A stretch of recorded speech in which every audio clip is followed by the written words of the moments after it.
بسم اللہ الرحمن الرحیم۔ السلام علیکم سامعین کرام، آج کا بیان حضرت ابو ہریرہ رضی اللہ تعالیٰ عنہ کا احادیث کے حفظ کرنے کے بارے میں ہے۔ حضرت ابو ہریرہ رضی اللہ تعالیٰ نہایت مشہور اور جلیل القدر صحابی ہیں، اور اتنی کثرت سے حدیثیں ان سے نقل ہیں کہ کسی دوسرے صحابی سے اتنی زیادہ نقل کی ہوئی موجود نہیں۔ اس پر لوگوں کو تعجب ہوتا ہے کہ سن 7 ہجری میں یہ مسلمان ہو کر تشریف لائے اور سن 11 ہجری میں حضور اقدس صلی اللہ علیہ وآلہ وسلم کا وصال ہو گیا۔ اتنی قلیل مدت میں جو تقریباً 4 برس ہوتی ہے، اتنی زیادہ حدیثیں کیسے یاد ہوئیں؟ خود حضرت ابو ہریرہ رضی اللہ تعالیٰ عنہ اس کی وجہ بتاتے ہیں کہ فرماتے ہیں کہ لوگ کہتے ہیں کہ حضرت ابو ہریرہ رضی اللہ تعالیٰ عنہ بہت روایتیں نقل کرتے ہیں۔ میرے مہاجر بھائی تجارت پیشہ تھے، بازار میں آنا جانا پڑتا تھا، اور میرے انصاری بھائی کھیتی کا کام کرتے تھے۔ اس کی مشغولی ان کو درپیش رہتی تھی، اور ابو ہریرہ اصحاب صفہ کے مساکین میں سے ایک مساکین تھے جو حضور اقدس صلی اللہ علیہ وسلم کی خدمت میں جو کچھ کھانے کو مل جاتا تھا اس پر قناعت کیے رہتے۔ ایسے اوقات میں موجود ہوتا تھا جس میں وہ نہیں ہوتے تھے، اور ایسی چیزیں یاد کر لیتا تھا جس کو وہ دوبارہ نہیں کر سکتے تھے۔ ایک مرتبہ میں نے حضور اکرم صلی اللہ علیہ وسلم سے حافظہ کی شکایت کی کہ حضور صلی اللہ علیہ وسلم نے چادر بچھا، اور میں نے چادر بچھائی۔ حضور اکرم صلی اللہ علیہ وسلم نے دونوں ہاتھوں سے اس پر کچھ اشارہ فرمایا، اس کے بعد فرمایا کہ اس چادر کو ملا لے۔ میں نے اپنے سینے سے ملا لیا، اس کے بعد سے کوئی چیز نہیں بھولا۔ اصحاب صفہ وہ لوگ کہلاتے ہیں جو حضور اقدس صلی اللہ علیہ وسلم کی گویا خانقاہ کے رہنے والے تھے۔ ان حضرات کے اخراجات کا کوئی خاص نظم نہیں تھا، گویا حضور اکرم صلی اللہ علیہ وسلم کے مہمان تھے۔ جو کہیں سے کچھ ہدیہ یا صدقے کے طور پر آ جاتا تھا، اسی میں ان کا زیادہ تر گزر تھا۔ حضرت ابو ہریرہ رضی اللہ تعالیٰ عنہ بھی انہی لوگوں میں تھے۔ بسا اوقات کئی وقت فاقے کے بھی ان پر گزر جاتے تھے۔ بعض اوقات بھوک کی وجہ سے جنون کی سی حالت ہو جاتی تھی، لیکن اس کے باوجود احادیث کا کثرت سے یاد کرنا ان کا مشغلہ تھا، جس کی بدولت آج سب سے زیادہ احادیث انہی کی بتائی جاتی ہیں۔ ابن جوزی رحمۃ اللہ علیہ فرماتے ہیں کہ 5374 حدیثیں ان سے مروی ہیں۔ ایک مرتبہ حضرت ابو ہریرہ رضی اللہ تعالیٰ عنہ نے جنازے کے متعلق ایک حدیث بیان کی کہ حضور اقدس صلی اللہ علیہ وآلہ وسلم کا ارشاد ہے کہ جو شخص جنازے کی نماز پڑھ کر واپس آ جائے اس کو 1 قرات ثواب ملتا ہے، اور جو دفن تک شریک رہے اس کو 2 قرات ثواب ملتا ہے، اور 1 قرات کی مقدار احد کے پہاڑ سے بھی زیادہ ہے۔ حضرت عبداللہ بن عمر رضی اللہ تعالیٰ عنہ کو اس حدیث میں کچھ تردد ہوا۔ انہوں نے فرمایا کہ ابو ہریرہ رضی اللہ تعالیٰ عنہ سوچ کر کہو۔ ان کو غصہ آ گیا، سیدھے حضرت عائشہ رضی اللہ تعالیٰ عنہ کے پاس گئے اور جا کر عرض کیا کہ میں آپ کی قسم دے کر پوچھتا ہوں کہ یہ قرات والی حد شاید آپ نے حضور اکرم صلی اللہ علیہ وسلم سے سنی ہو۔ انہوں نے فرمایا کہ ہاں سنی ہے۔ ابو ہریرہ رضی اللہ تعالیٰ عنہ فرمانے لگے کہ مجھے حضور اکرم صلی اللہ علیہ وسلم کے زمانے میں نہ تو باغ میں کوئی درخت لگانا تھا، نہ بازار میں مال بیچنا تھا۔ میں تو حضور اکرم صلی اللہ علیہ وسلم کے دربار میں بیٹھا رہتا تھا، اور صرف یہ کام تھا کہ کوئی بات یاد کرنے کو مل جائے یا کچھ کھانے کو مل جائے۔ حضرت عبداللہ بن عمر رضی اللہ تعالیٰ عنہ نے فرمایا کہ بے شک تم ہم لوگوں سے زیادہ حاضر پاش تھے اور احادیث کو زیادہ جاننے والے تھے۔ اس کے ساتھ ہی ابو ہریرہ رضی اللہ تعالیٰ عنہ کہتے ہیں کہ میں 12,000 مرتبہ روزانہ استغفار پڑھتا ہوں، اور ایک دھاگا ان کے پاس تھا جس میں 1000 گرہ لگی ہوئی تھی۔ رات کو اس وقت تک نہیں سوتے تھے جب تک اس کو سبحان اللہ کے ساتھ پورا نہیں کر لیتے تھے۔ اس کا ذکر تذکرہ میں موجود ہے۔ اسی طرح حضرت ابن مسعود رضی اللہ تعالیٰ عنہ کی حدیث میں احتیاط کے بارے میں بھی بیان ملاحظہ کیجیے۔ حضرت عبداللہ بن مسعود رضی اللہ تعالیٰ عنہ بڑے مشہور صحابہ میں سے ہیں، اور ان صحابہ میں شمار ہیں جو فتویٰ کے مالک تھے۔ ابتدائی اسلام ہی میں مسلمان ہو گئے تھے اور حبشہ کی ہجرت بھی کی تھی۔ تمام غزوات میں حضور اکرم صلی اللہ علیہ وسلم کے ساتھ شریک رہے، اور مخصوص خادم ہونے کی وجہ سے جوتے والے، تکیہ والا، وضو کے پانی والے، یہ القاب بھی انہی کے ہیں، اس لیے کہ حضور اقدس صلی اللہ علیہ وسلم کی یہ خدمتیں اکثر انہی کے سپرد رہتی تھیں۔ حضور اکرم صلی اللہ علیہ وسلم کا ان کے بارے میں یہ بھی ارشاد ہے کہ اگر میں یہ کسی کو بغیر مشورہ امیر بناؤں تو عبداللہ بن مسعود رضی اللہ تعالیٰ عنہ کو بناؤں گا۔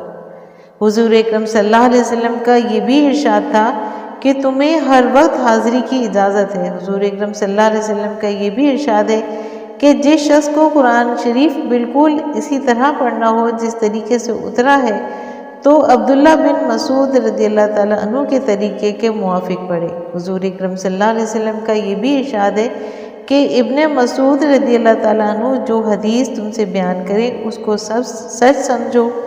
ابو موسیٰ اشعری کہتے ہیں کہ ہم لوگ جب یمن سے آئے تو ایک زمانہ تک ابن مسعود رضی اللہ تعالیٰ کو اہل بیت میں سے ہی سمجھتے رہے، اس لیے کہ اتنی کثرت سے ان کی اور ان کی والدہ کی آمد و رفت حضور اکرم صلی اللہ علیہ وسلم کے گھر میں تھی جیسے کہ گھر کے آدمیوں کی ہوتی ہے۔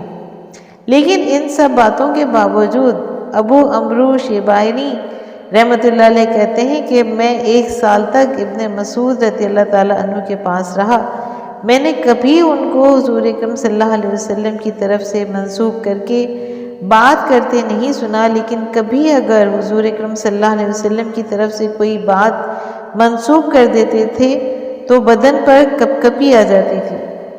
حضرت عمرو بن میمون کہتے ہیں کہ میں ہر جمعرات کو 1 سال تک ابن مسعود رضی اللہ تعالیٰ عنہ کے پاس آتا رہا، میں نے کبھی حضور اکرم صلی اللہ علیہ وسلم کی طرف نسبت کر کے بات کرتے نہیں سنا۔ ایک مرتبہ حدیث بیان فرماتے ہوئے زبان پر یہ جاری ہو گیا کہ حضور اکرم صلی اللہ علیہ وسلم نے یہ ارشاد فرمایا تو بدن کانپ گیا، آنکھوں میں آنسو بھر آئے، پیشانی پر پسینہ آ گیا، رگیں پھول گئیں اور فرمایا انشاءاللہ یہی فرمایا تھا، اس کے قریب قریب تھا، اس سے کچھ زیادہ یا اس سے کچھ کم نہیں تھا۔ ان حضرات صحابہ کرام کی احتیاط حدیث شریف کے بارے میں اس لیے کہ حضور اقدس صلی اللہ علیہ وسلم کا ارشاد ہے کہ جو میری طرف جھوٹ نقل کرے گا اپنا ٹھکانہ جہنم میں بنا لے گا۔ اسی خوف کی وجہ سے یہ حضرات باوجود یہ کہ مسائل حضور اکرم صلی اللہ علیہ وسلم کے ارشادات اور حالات ہی سے بتاتے تھے، مگر یہ نہیں کہتے تھے کہ حضور اکرم صلی اللہ علیہ وسلم کا یہ ارشاد ہے کہ خدا نخواستہ جھوٹ نہ نکل جائے۔ اس کے بالمقابل ہم اپنی حالتیں دیکھتے ہیں کہ بلا جھجک بغیر تحقیق حدیث نقل کر دیتے ہیں، ذرا بھی نہیں جھجکتے، حالانکہ حضور اقدس صلی اللہ علیہ وسلم کی طرف منسوب کر کے بات کا نقل کرنا بڑی سخت ذمہ داری ہے۔ فقہ حنفی انہی عبداللہ بن مسعود رضی اللہ تعالیٰ عنہ سے زیادہ تر لیا گیا ہے۔ اسی مناسبت سے حضرت ابو درداء کے پاس حدیث کے لے جانے کے بارے میں بھی ایک بیان ملاحظہ کیجیے۔ کثیر بن قیس کہتے ہیں کہ میں حضرت ابو درداء رضی اللہ تعالیٰ عنہ کے پاس دمشق کی مسجد میں بیٹھا ہوا تھا، ایک شخص ان کی خدمت میں آئے اور کہا کہ میں مدینہ منورہ سے صرف ایک حدیث کی وجہ سے آیا ہوں، میں نے سنا ہے کہ وہ آپ نے حضور اقدس صلی اللہ علیہ وسلم سے سنی ہے۔ ابو درداء رضی اللہ تعالیٰ عنہ نے پوچھا کہ کوئی اور تجارتی کام نہیں تھا؟ انہوں نے کہا کہ نہیں۔ ابو درداء رضی اللہ تعالیٰ عنہ نے پھر پوچھا کہ کوئی دوسری غرض تو نہیں تھی؟ کہا نہیں، صرف حدیث ہی معلوم کرنے کے لیے آیا ہوں۔ ابو درداء رضی اللہ تعالیٰ عنہ نے فرمایا کہ میں نے حضور اکرم صلی اللہ علیہ وسلم سے سنا ہے کہ جو شخص کوئی راستہ علم حاصل کرنے کے لیے چلتا ہے، حق تعالیٰ شانہ اس کے لیے جنت کا راستہ سہل فرما دیتے ہیں، اور فرشتے اپنے پر طالب علم کی خوشنودی کے واسطے بچھا دیتے ہیں، اور طالب علم کے لیے آسمان زمین کے رہنے والے استغفار کرتے ہیں، حتیٰ کہ مچھلیاں جو پانی میں رہتی ہیں وہ بھی استغفار کرتی ہیں، اور عالم کی فضیلت عابد پر ایسی ہے جیسا کہ چاند کی فضیلت تمام ستاروں پر ہے۔ علماء اور انبیاء کے وارث ہیں۔